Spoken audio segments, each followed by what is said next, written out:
Right as I was about to say, "I do," a voice sliced through the warm spring air. "It's not too late to back out." I blinked. My heart stuttered in my chest. Standing in the second row, wearing a tight, forced smile and a dark green dress that clashed with the soft whites and golds of our wedding theme, was Evelyn Weston, my soon-to-be mother-in-law, Grant's mother, the woman who had spent the last year pretending to accept me, all while making it clear she thought I wasn't good enough for her son. Every single guest froze. Forks hovered mid-air. Someone let out a soft gasp. Even the birds seemed to fall silent. I could feel all those eyes turn toward me, waiting to see how I would react.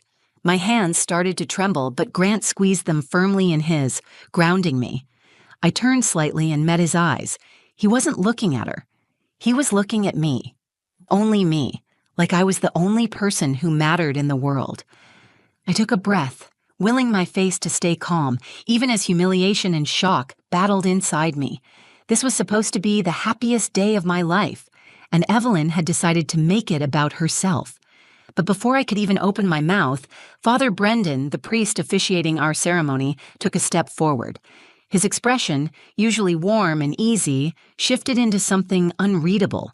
He looked directly at Evelyn, his voice calm but cutting through the heavy silence with sharp precision.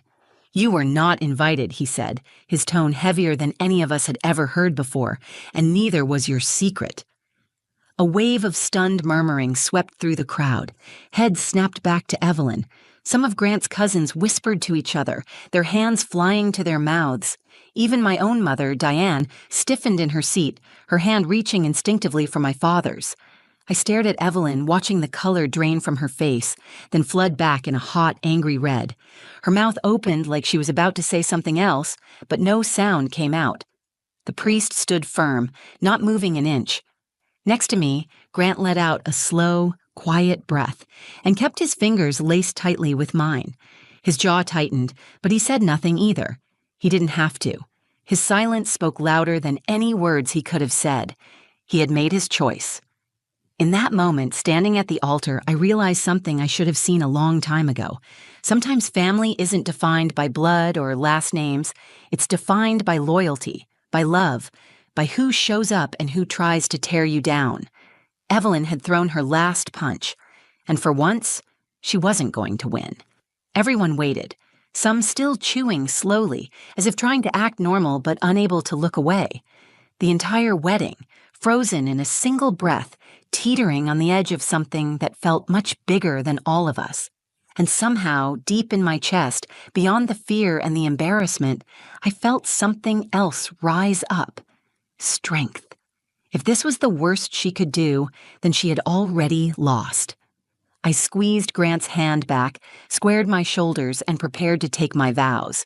No matter what Evelyn had planned, today was still mine. The day had started with the kind of warmth that only South Carolina in spring could deliver. Golden sunlight filtered through the oak trees wrapped in twinkling fairy lights. The air smelled like fresh roses and vanilla from the bakery next door. Every detail had been planned with care, down to the soft instrumental music floating across the courtyard and the lace runners draped over reclaimed wood tables. It was the wedding I had dreamed about since I was a little girl. The kind of day where everything felt touched by magic. I stood just behind the heavy oak doors of the chapel, gripping my bouquet so tightly the stems bit into my palms. My heart thudded against my ribcage, not from fear, but from a tidal wave of emotions I had never felt so strongly before. Love, hope, a little anxiety, sure, but it felt small compared to the joy pressing against my chest. My father, Mark, stood beside me, adjusting his tie for the third time and sneaking glances at me like he could not believe this moment had come. My mother, Diane, wiped a tear from her eye as she straightened the delicate train of my dress one last time. I caught her eye, and we both smiled. We had made it. No matter what life had thrown at us, today was happening. Grant was waiting for me at the altar.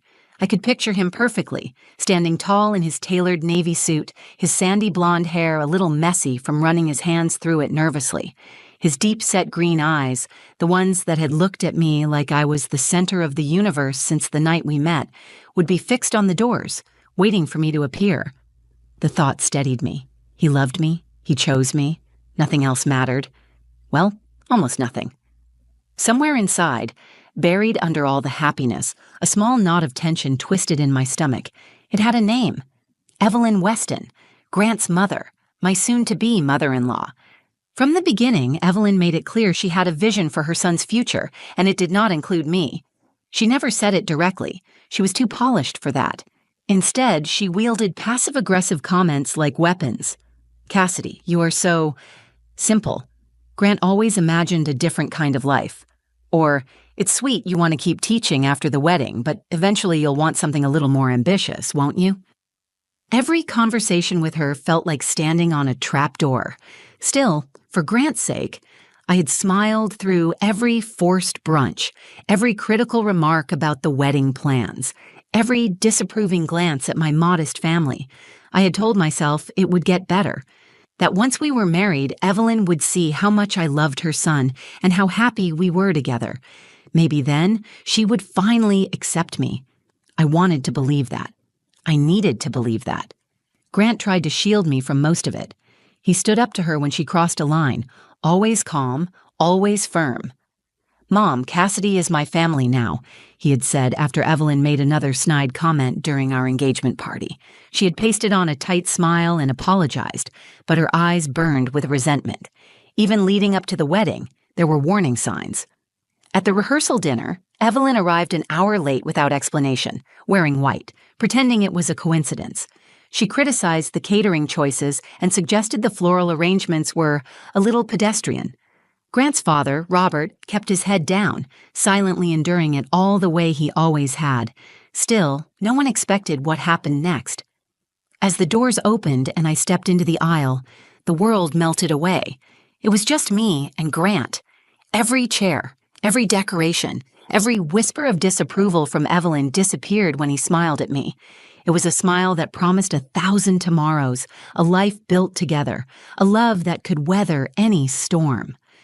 I floated down the aisle, every step lighter than the last. My parents beamed with pride. Friends and family leaned closer, some wiping tears from their eyes. I reached the altar and took Grant's hand, feeling the solid warmth of him, the silent promise that we were doing this together. Father Brendan began the ceremony. His voice was steady, grounding us as he spoke about love, partnership, and faith. The air buzzed with anticipation as he came to the question. "If anyone knows of a reason why these two should not be joined in holy matrimony, speak now or forever, hold your peace." The words barely hung in the air before Evelyn's voice rang out, slicing through the moment like a blade. "It's not too late to back out." My body locked up. The dreamlike spell shattered. Suddenly, I was back in my body, back in reality, standing on the altar with 150 pairs of eyes on me, every breath caught in their throats. This was not just a wedding anymore. It was a battle for my future, and I was not going to let her win. Time slowed as Evelyn's voice echoed through the courtyard. "It's not too late to back out," she cried again, louder as if the first time had not been enough. I gripped Grant's hand tighter, his fingers wrapped firmly around mine, anchoring me to the earth while my head spun. I could hear the scrape of a chair, a faint murmur rippling through the crowd, someone's fork clattering onto a plate. Faces blurred around me, but every gaze was locked on the woman in the green dress who had just shattered the most sacred moment of my life. Grant did not look at her. He kept his eyes on me, steady and certain, refusing to let her pull him away from what we were building. The priest, Father Brendan, closed his book and looked up, his expression unreadable. For a few seconds, he said nothing, letting the heavy silence speak louder than any words could. I could feel my father rise halfway from his seat, anger flashing in his usually calm face. But my mother tugged his arm, shaking her head. "Not here, not now." This was my moment, and I had to decide how to handle it. Inside, my chest ached with humiliation and betrayal. I wanted to scream at Evelyn, to tell her she had no right to ruin this day. I wanted to cry, to run, to disappear. But above all that pain, something harder and stronger rose up inside me. I would not give her the satisfaction of seeing me break. I straightened my spine, turned slightly toward the priest, and stayed silent. Grant squeezed my hand again, the tiniest of nods passing between us, invisible to everyone but us. We were in this together.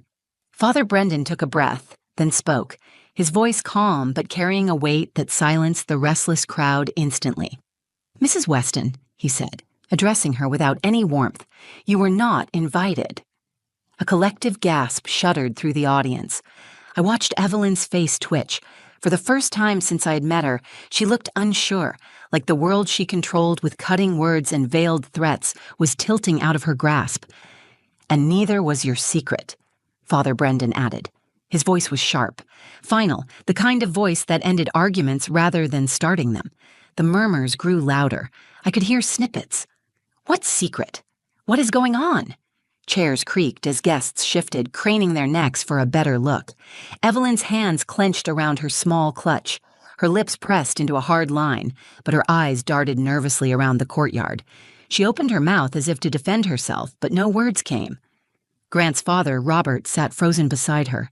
His face sagged with something that looked a lot like shame. I stood at the altar, my heart pounding, my mind spinning through every interaction I had ever had with Evelyn. What was she hiding? How far was she willing to go to keep it buried? Father Brendan took a step forward, lowering his voice just enough that everyone leaned closer to catch his words. "This wedding will not be disrupted by someone who tried to bribe me to lie and sabotage it." The air cracked like a whip. I blinked, not sure I had heard correctly. Evelyn's mouth opened and closed, her face turning a blotchy shade of crimson. A few guests gasped openly now, hands flying to mouths, heads whipping back and forth between me, Grant, and Evelyn. Father Brendan continued, his voice unwavering. "Last night, Mrs. Weston offered me a substantial sum of money to object during the ceremony, to fabricate a reason these two should not be joined. She hoped I would create enough doubt, enough chaos to stop this marriage from happening." More gasps. Someone in the back dropped a glass. I felt my knees weaken, but I locked them tight, refusing to collapse. I had endured a year of subtle attacks from this woman. Now everyone finally saw her for who she really was. Grant turned, his jaw tight with anger, his voice low but clear enough for everyone to hear. "Mom, if you cannot respect the woman I love, if you cannot respect me, then you are no longer welcome in my life." There was no drama in his voice, no yelling, just the heavy certainty of a door closing. Evelyn wavered where she stood, clutching her bag like a shield. Her gaze flicked around the courtyard, searching for someone, anyone, to back her up. But the sea of faces she had expected to charm now stared at her with disgust and disbelief. Slowly, without another word, Evelyn turned and walked away. The sound of her heels striking the stone courtyard echoed long after the heavy chapel doors creaked shut behind her. The silence that followed was thick and heavy. I could feel the weight of 150 guests holding their breath, unsure what to do, what to say. Then, as if on cue, Grant lifted my hand, kissed it gently, and turned back toward Father Brendan. We were ready to finish what we started. Not even Evelyn could take that from us. As the heavy chapel doors closed behind Evelyn, I felt the weight of her presence lift from the courtyard like a sudden change in the weather. For a moment, no one moved. The crowd sat stunned, as if unsure whether the ceremony could continue after such a brutal disruption. I stood frozen, Grant's hand still clasped in mine, the words I had carefully memorized for months slipping through my mind like water. Then Grant looked at me. Not at the crowd, not at the priest, not at the wreckage his mother had left behind, only at me. His green eyes locked with mine, and everything else faded away. In that look there was no anger, no fear, no regret. There was only love, uncomplicated, steady, and strong. I could have fallen apart. I could have crumbled under the weight of humiliation, fear, and betrayal. But as I stared back at him, I realized something that changed everything. Evelyn's words, her schemes, her disapproval, none of it had the power to break us unless I let them. This moment, this marriage, this future we were about to build belonged to us, not to the people who wanted to control it, not to the voices that tried to plant seeds of doubt. It was mine. It was ours. I made my decision right then, standing at the altar dressed in lace and hope. I would not let her steal another second from me. I gave Grant the smallest nod, a simple gesture filled with all the strength I had left. I was ready to go forward no matter who had tried to stop us. Father Brendan watched us closely. For a brief second, I saw the tension in his shoulders loosen, as if he had been holding his breath, too. He gave a small, approving nod and opened his book again. But before he could speak, Grant turned to face the guests. His voice carried across the courtyard, steady and sure. "I want to thank everyone for being here today," he said. "Today is about love, about building a life together, one based on trust, respect, and the kind of loyalty that stands firm even when it is tested." A hush fell over the crowd. Even the wind seemed to quiet to listen. Grant tightened his grip on my hand and smiled, a smile so full of warmth and certainty that my heart steadied in my chest. "I stand here today because I choose Cassidy. I choose her honesty, her kindness, her strength, and nothing and no one will ever make me question that." A ripple moved through the guests. A few nodded, some wiped at their eyes. I caught sight of my mother dabbing at her cheeks with a handkerchief, my father's arm wrapped protectively around her shoulders. Robert Weston sat with his head bowed, his hands clenched in his lap, saying nothing. He looked smaller now, diminished without Evelyn towering beside him. Father Brendan cleared his throat, smiling now with real warmth. He turned back to us, inviting us to continue our vows. I could feel the tremble in my hands, but I pushed through it. I lifted my chin, squared my shoulders, and spoke the words I had waited my whole life to say. "I, Cassidy, take you, Grant, to be my husband, my partner, my best friend, my safe place. I promise to stand with you, to trust you, to love you fiercely and fearlessly for all the days of my life." My voice never wavered. Grant's vow came next, just as strong, just as certain. "I, Grant, take you, Cassidy, to be my wife. My heart, my home, my future. I promise to honor you, to protect you, to laugh with you, and to fight beside you for every step of our journey." We slid the rings onto each other's fingers, hands steady now, surrounded by a silence so deep it felt sacred. When Father Brendan pronounced us husband and wife, a cheer broke through the courtyard. It was not the polite clapping of strangers, but the roar of people who had witnessed something real, something fought for and earned. Grant pulled me close and kissed me, and for the first time all day my knees gave out. He caught me easily, laughing softly against my mouth. We were not just surviving, we were thriving, and we had chosen each other, even when it would have been easier to run. Especially then. As the applause faded into a happy buzz and guests began to move toward the reception area, I let myself take the first deep breath I had managed all day. I was married. Despite the chaos, despite the attempt to tear us apart, we had stood firm. Grant laced his fingers with mine, his thumb brushing over my knuckles in a small, comforting motion. We walked together down the aisle, heads held high, weaving through a sea of smiling faces.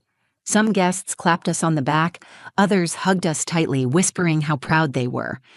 I felt the warmth of their support wrap around us like a shield. But not everyone celebrated. Out of the corner of my eye, I caught sight of Robert Weston. He stood awkwardly near the edge of the crowd, his hands jammed into the pockets of his gray suit. His face was pale, his eyes darting between us and the direction Evelyn had fled. Grant squeezed my hand once before letting go. I watched as he crossed the short distance to his father, the tension in his shoulders clear. For a moment, Robert hesitated, as if unsure whether to speak or simply slip away unseen. Finally, he lifted his head and faced his son. "I'm sorry," Robert said, his voice rough. "I should have stopped her." Grant studied him for a long moment. The hurt was visible in his eyes, but so was something else. Acceptance. "You didn't create her choices," Grant said, "but you let her believe she could hurt us and get away with it." Robert swallowed hard, looking older than I had ever seen him. He nodded, the motion small but genuine. Then he turned to me, his voice breaking slightly.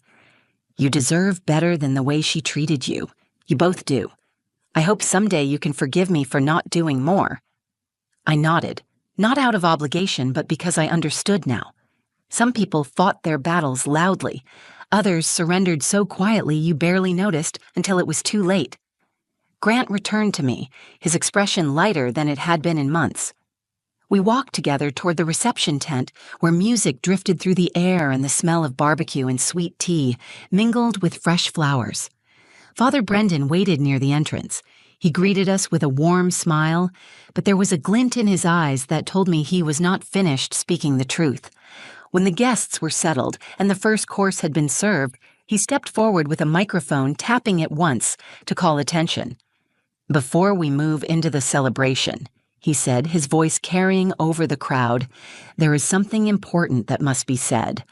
The guests hushed instantly. "Today we witnessed not just a marriage," Father Brendan continued, "but a victory over fear, over manipulation, over deceit." My heart pounded as I listened. Many of you may not know the full extent of what Cassidy and Grant faced in the days leading up to this wedding. Attempts were made to undermine their bond, to create doubt, to turn love into fear. But love, rooted in truth, cannot be shaken by lies. It cannot be bribed, bought, or broken. Heads nodded around the tent. My mother dabbed at her eyes again. Even my bridesmaids, who had managed to keep their cool through everything, looked visibly moved. "This couple stood firm," Father Brendan said. "They chose each other, not because it was easy, but because it was right. Today is not just a celebration of marriage.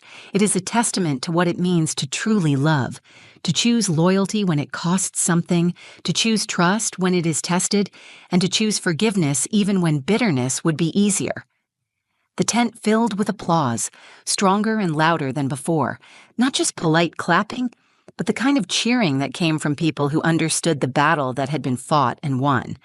Grant pulled me into his side, resting his forehead against mine for a moment. I could feel the steady beat of his heart, the surety of his love. For the first time in what felt like forever, I allowed myself to believe it fully. We had not just survived today. We had triumphed.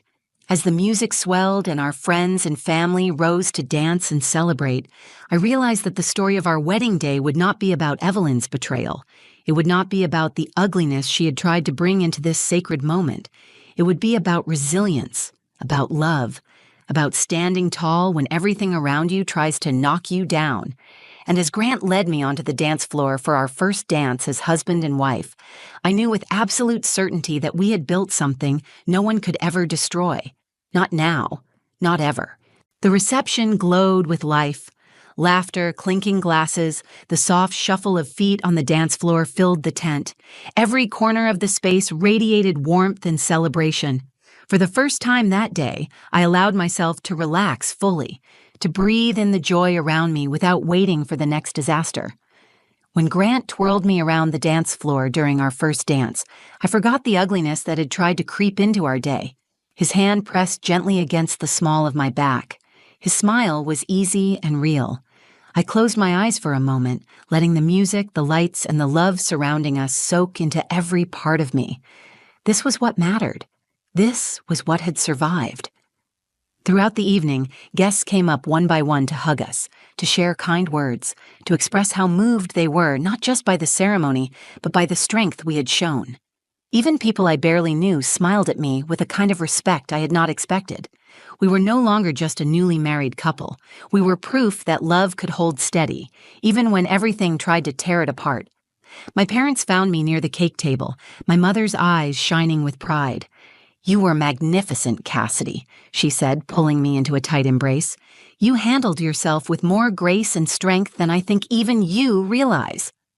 My father nodded, his arm wrapped firmly around her. "You didn't just marry a man today, sweetheart," he said. "You chose a future where fear doesn't get to speak louder than love." His words settled into my chest, warm and grounding.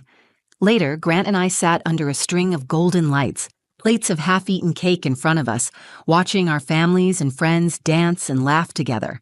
He turned to me, tucking a stray curl behind my ear. "You know," he said, his voice low but certain, "I always thought today would be perfect.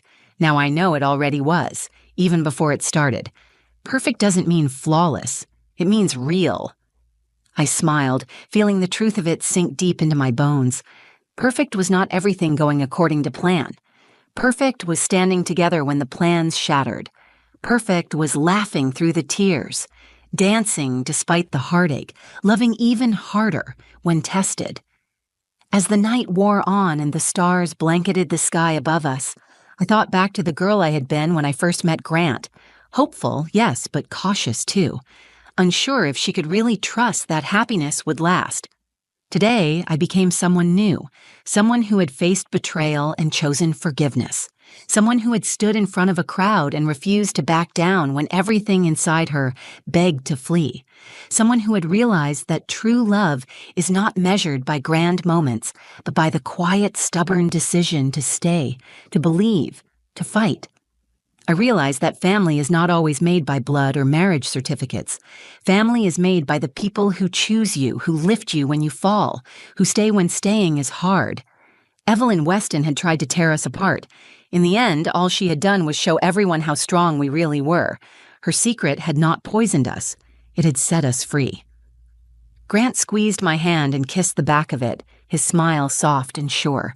"Here's to us," he whispered. "Here's to the vows that meant something, the promises made not just in easy moments, but in the hardest ones. Here's to the courage it takes to choose love over pride, forgiveness over anger, and hope over fear." As we rose to join our friends and family for one last dance under the stars, I knew that no matter what storms came, we would weather them together. Not because we were perfect, but because we were real, and that was more than enough. Thank you so much for listening to my story. It was not an easy one to live through, but standing here now, I would not change a thing. Every tear, every hard moment, every painful choice brought me closer to a life built on real love, real loyalty, and real happiness. If this story touched you, or if you believe in choosing love over fear, please take a second to like this video. It really helps more than you know. Share it with someone who might need a reminder that even in the middle of chaos, it is still possible to find your way to joy. I would love to hear your thoughts too. Have you ever had to stand your ground against someone trying to tear you down? Tell me your story in the comments. I read every single one, and your words mean more to me than you can imagine. And if you want to hear more real stories about life, love, and the moments that change everything, make sure you subscribe to the channel and hit the notification bell. There are so many more journeys ahead, and I would be honored to share them with you. Until next time, stay strong, stay true to yourself, and remember, you deserve a life filled with love that chooses you back.